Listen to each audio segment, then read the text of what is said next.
বিসমিল্লাহির রহমানির রহিম। এই ব্রিজের নিচ দিয়ে যে রাস্তাটা চলে গেছে এটা মক্কা হারামের দিকে চলে গেছে, যেখানে যাওয়ার পথে জিন মসজিদ পড়বে এবং কি গাজা বাস স্ট্যান্ড পড়বে। এটাই হলো জান্নাতুল মাওয়া কবরস্থানের বাউন্ডারির পাশে মহিলারা দাঁড়িয়ে রয়েছে।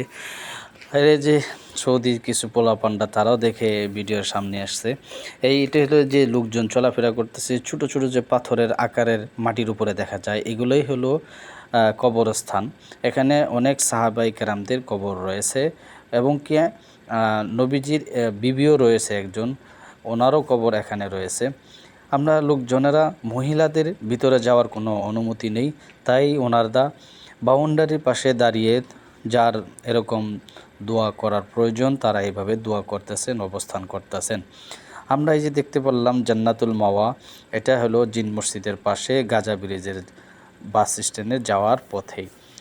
আল্লাহ তাআলা আমাদেরকে আসার সহজ